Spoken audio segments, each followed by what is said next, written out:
Welcome to the With Winning in Mind podcast. I'm Heather Sumlin, along with my brother Troy Bassham, and today we're tackling adversity. Yes. Why? Why are we talking about adversity? Why would this be the topic of choice? Well, our father that we've grown up with and worked with for many years, he has these sayings that he repeats over and over.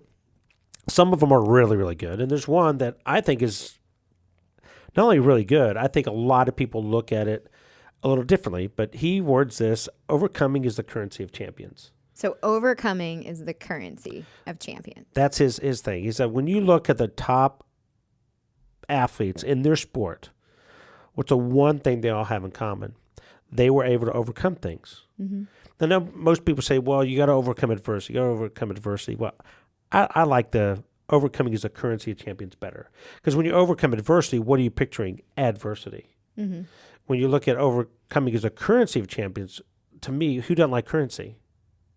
I mean, it's kind of necessary. Yeah, the more currency you have in your account, the more you can do with it. The more good things you can do with it. You know, the world revolves around currency. Well, it's no different than sport. Mm-hmm. You know, and so there's two things that you have to be good. One, you have to have success, because if you don't, then how do you know you're growing and making progress? But during that journey, you have to overcome things. Mm-hmm. Because if you don't overcome things, where's your learning moments? Where's your, I think you like to say, teaching moments. Yes. And if you don't have that, how you grow? Well, it's like he also says, you know, the struggle up the mountain, you learn more in the struggle up the mountain than you do standing on the summit. And a lot of times people were focused so much on the summit that we miss the opportunity to learn. Yeah. And that's why a lot of people don't get to the summit, because once it gets hard going up that mountain, they quit. They're like, I can't go any further. I really don't want to go any further. Do I really, really want this? And so I had an interesting call yesterday. I had a person call me. Their kid, well, not really a kid, but their kid, who's now in their 20s, is thinking, you know what, I want to make a run for the Olympics.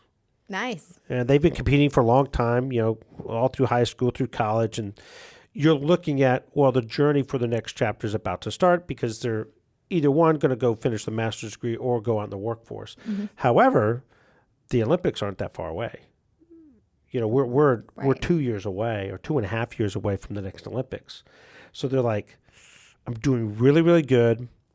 Some of the best performances this last 12 months. Mm-hmm. I'm never going to have an opportunity like this again. Absolutely. And so the parent, is that something you would help them with as far as to plan and, you know, schedule and that kind of stuff? And it helps that they're in a sport that I'm very familiar with. Mm-hmm. And so, yeah, so what I did is first of all, I think we know what the goal is, but I want the athlete to have them write down specifically what the goal is. Is it to make the Olympics? Is it to win a medal? Is it to win a gold medal? Is it to set a record? What specifically is it we're going for? Yes. And because the reality is, in the next 2 years, there's going to be some overcoming for this individual. Like, what if I don't produce as fast as I thought I was? What if I can't go to this match? What if I don't go to this match? But they're on the development team, the U.S. development team. They're multiple NCAA All-American, and one of the up-and-coming, you know, prospects for us winning a potential medal. Mm-hmm. But if you can't define that, then you're going to get halfway through this mountain and you're going to realize, I don't know what I'm doing. So basically you're saying you got to know where you're going. Got to know where you're going. And the second thing I told them is, define your summit. Define your summit. Now, the good thing is we know the timeline. Mm-hmm. You know, we know the timeline.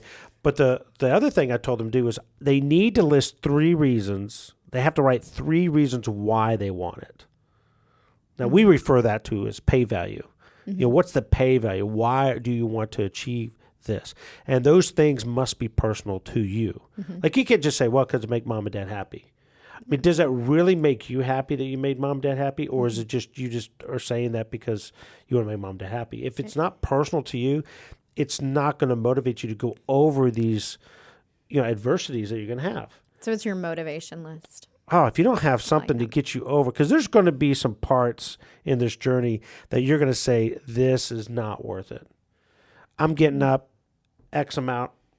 You know, I'm getting up every morning at this time. I'm putting in X amount of hours, and I don't get to do this with my friends. I don't go on this trip. I can go to my family, do this. There's going to be a lot of things that you're going to miss out on. Mm-hmm. But if the pay value is really worth getting this goal, it'll motivate you and get you through that. And then the fourth one is the one that most people don't want to do is, okay, what's the obstacles? Mm-hmm. So my way of looking is, why didn't you make it last time? There's people that went to the Olympics younger than them in the last Olympics. So why don't you have it? And then I follow that up with, it's not that we're looking at why you can't make it. It's we're looking at obstacles are things that you can turn into an opportunity for growth. It's all in perspective. Yeah. And so, you talk about adversity being a teaching moment. I think that's what the obstacles are, basically teaching moment. But we're looking at it and addressing it, so then we can take that timeline and we can know, okay, you know what, this is probably going to happen before this. So let's tackle this first and then grow with it. And I'm looking at it from how can you have a plan if you don't have these things? And, of course, that's the last thing I told them is, can you outline what they think their plan is to get there? If you don't have a plan, how are you going to get there? Right. So now you work with a wide range of individuals from high school to adults. And I know specifically comparing two things, you just got back from a trip on a dog agility seminar. What age group mostly are dog agility competitors? Typically you're looking at adults. So a Age lot of what? times over the age of 40. There are some younger, obviously. There's junior competitors too, but usually over the age of 40. Okay, and then compare that to your pageant contestants, which are pretty much in their 20s. Right. The majority of them are going to be high school to mid-20s. So are there any comparisons? Those are two different age groups, two Right. different sports, right? But do you see that the overcoming opportunities are different, or do you think they're similar? Okay, interestingly enough, they're pretty similar. I think a lot of times one of the things that they have to overcome is the fear of being in the spotlight, concerned about whatever other people think, or living up to expectations, whether it's put onto them by themselves, by their coach, by their parents, by their directors. And so those fears, I guess you could say, are very similar in both of those sports. So a lot of it's similar. Now, there's difference when you're looking at age ranges because and the sports are completely different. So obviously there's going to be challenges that are outside of those things, but those are the things that are similar. Yeah, I think there's some things that are definitely similar. There are some sport-specific injuries. Like in rifle shooting, we don't worry about injuries that a football player would worry about absolutely. or be concerned with. Right. I don't see people walking around on crutches, in rifle. It just doesn't happen. The only injury I saw my whole career was when Brian pulled a ligament because he tripped over his equipment bag and he landed on his hand funny and he tore his ligament in his This wrist. is our brother? Yeah. So Okay. our Shout out brother, to Brian. and he was in a cast for a few weeks. Wow. Because of that. But that was just a freak accident. It's Right. not like That we can worry happen about. anywhere. No. But there's other adversity you have to come up with, and that is, okay, well, what if I don't make the progress in the timeline that I want? This I see a lot with the younger athletes, especially high school athletes. These high school athletes are on hey, I graduate here. I need to go to college and by then. So that means I need to commit to college by here. That means I need to be on their radar by here. So there's already a forced kind of, I got to be good at this point. And if the closer they get to that point, if they're not reaching the level they need to, oh my goodness, you would think the world's coming down. The world is falling apart on me. But the reality is that if you can overcome, you get these learning opportunities, you grow as an individual, you're going to be more successful. So in golf, a common one for younger athletes is they can't hit the ball very far. Well, one reason why you can't hit the ball very far is because you're small. But are you going to stay small? I mean, you see their parents, and you're like, okay, dude, you're not going to stay small. And just wait. Okay, they're 12, they're upset because they can't hit the ball very far. Then 3 years later, you see them, and they're like 6 foot, and they're hitting the ball like a mile. And you're like, okay, well, in that case, what was the secret? Patience. Time, yeah. But by learning patience from 12 to 15, well, don't you think he's going to have to be patient again in the future? Well, and would he have worked on his accuracy then?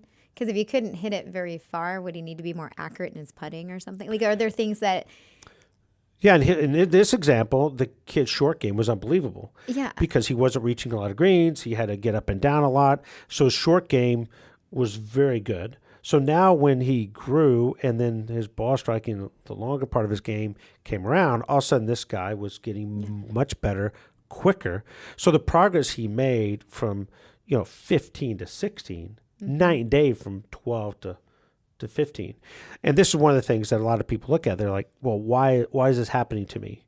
So that comes to the all that is something happening, to me, or is it happening for me? In other words, is it for my benefit, or is it happening to me and it's not fair? And I think most people, I'd say 90%, it's happening to me. This is not fair. This is not right. I can't believe this is happening.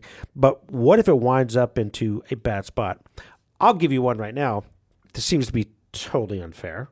What's Okay, that? I'm not a Cleveland Browns fan or a Baker Mayfield fan, but if you're an NFL guy, how kind of sad is that? The team goes out and gets a quarterback, Deshaun Watson from Houston, makes a big trade splash. They offer him a ton of money, and then now you got a guy who's guaranteed, I think, like $18 million that you don't want anymore, and no other teams picked him up. And it's like, well, where's he going to go play? Here's a guy who started the last 3.5, 4 years, in the league. He had 2 really good years and 2 dud years. But here's a guy that's probably thinking, man, I was doing everything I could last year, shoulder injury, didn't perform up to standards that the team thought. He's not the only one. It's a team sport. There's other people that probably didn't perform to their standard. But you figure, well, what if he was 100% healthy? What would it have been like then? We saw it before. He did really good when he was 100% healthy. But what do? They go out and they get another person. And then now it's like, here's a guy that is definitely dealing with adversity.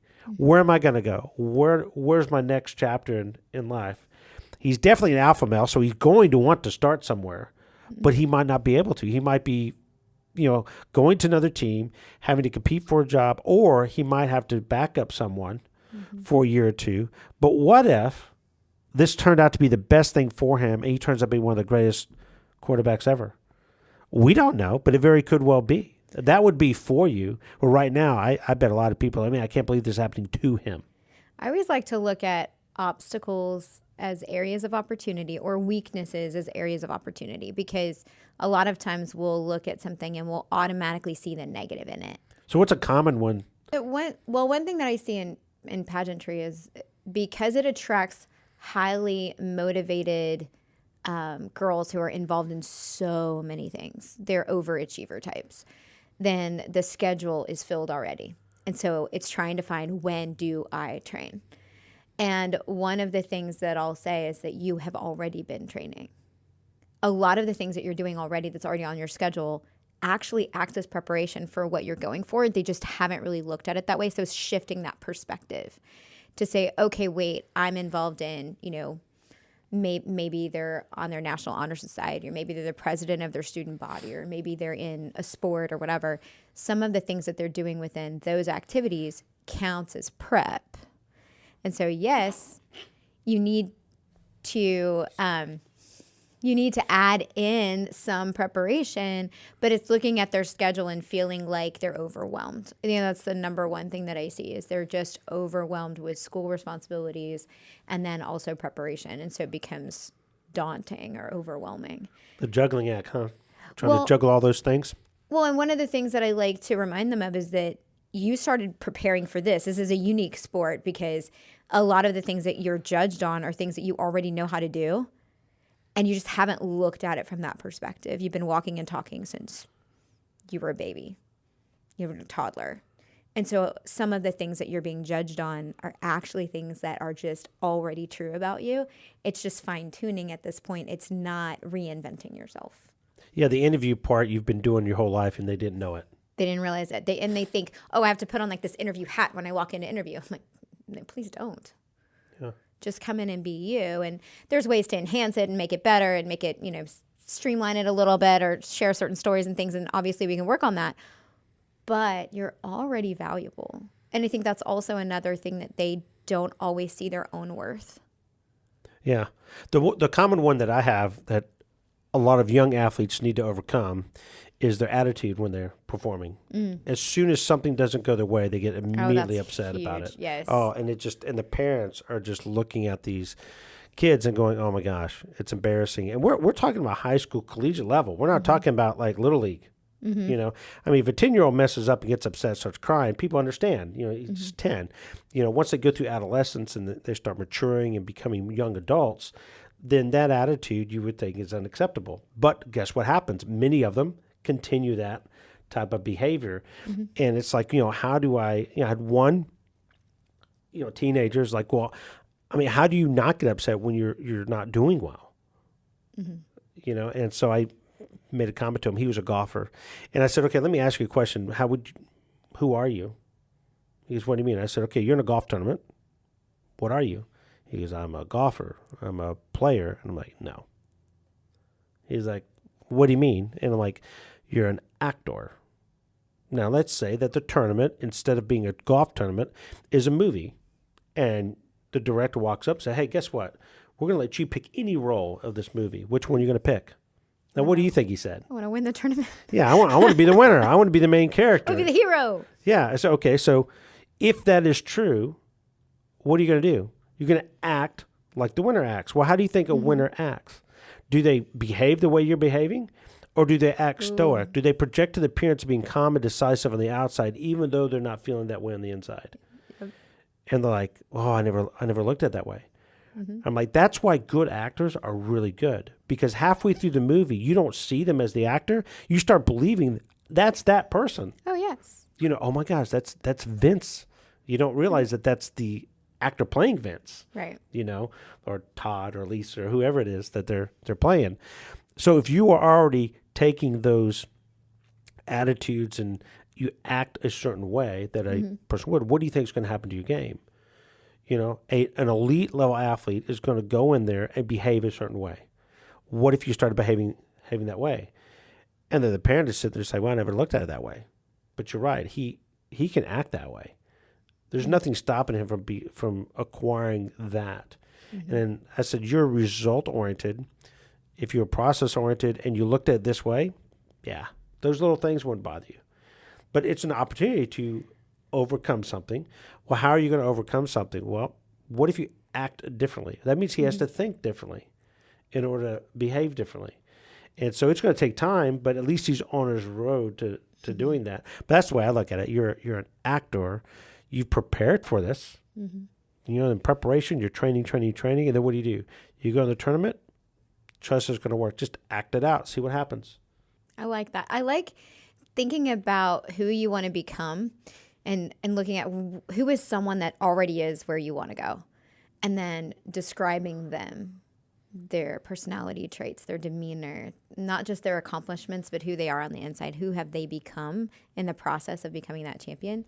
And a lot of times they have overcome some serious challenges, but they've remained poised in the moment. So even when things aren't going their way, they remain poised and in control. And when you start to recognize that and realize, wait, if I'm that way, maybe that's what it takes to be able to reach those big goals.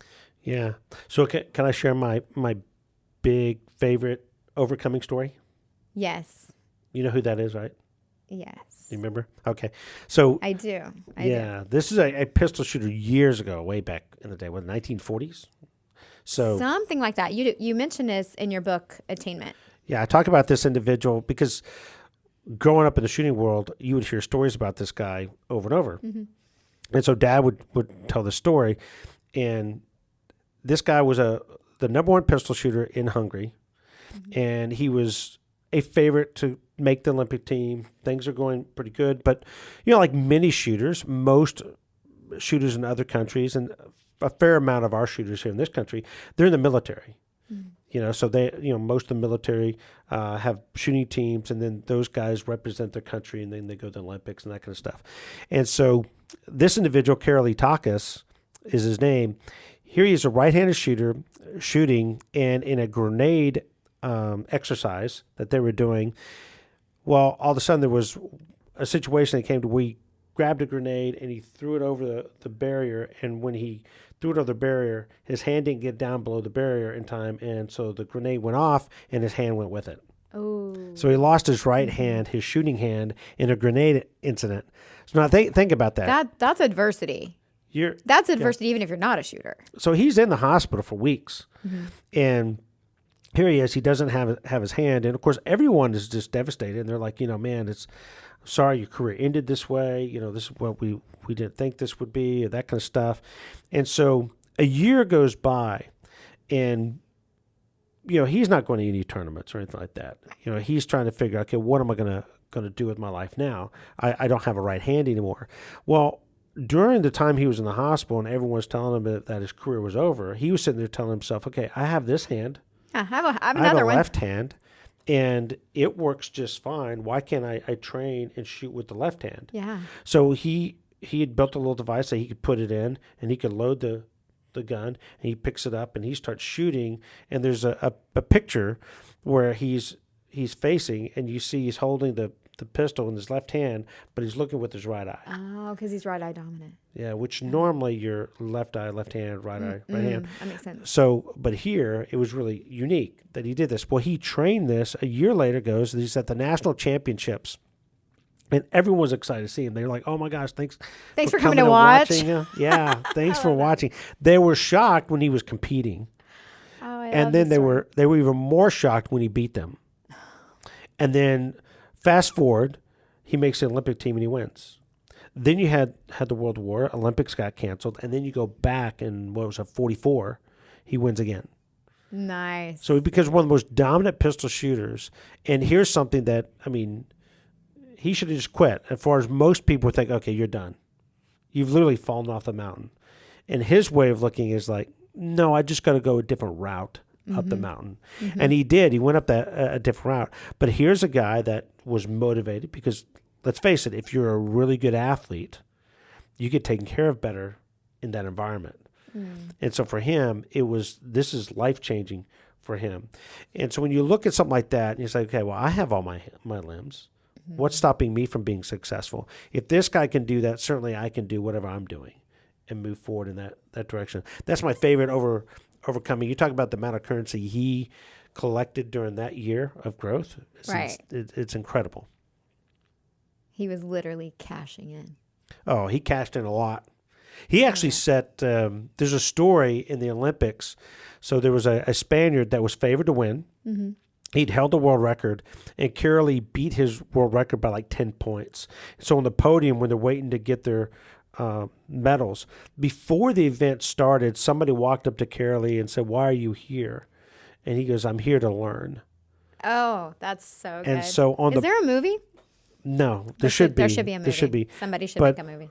The story I heard was when they were standing, he was in first place, the Spaniard, I forget his name off the top of my head. He looks up at Carolee and he says, "You've learned enough." And then he goes off and wins again 8 years later. So it's an amazing story. I do a much better job telling it in the book, but it's an incredible story of here's a person that just, I got this hand. Yeah. Why not use that? And look at how many people we see that just give up so easy as soon as they have something that is hard. I think looking at trials or adversity as opportunities to learn and to grow and to toughen or to become, I think overcoming leads to becoming. And so who do you want to become in the process, and allow that adversity to teach you can be so incredibly powerful. So things aren't happening to you, maybe they're happening for you. So if you're going through some adversity, embrace it, learn from it, become someone who can walk through it. And let us know if we can help you on your journey. If you're not one of our Patreon members, I highly recommend you join our Patreon channel because we go into more details on how to apply the principles that we teach. Thank you so much for taking the time to listen and learn from us. Like this episode if you do, share it with others, subscribe to our channel, and have a great day.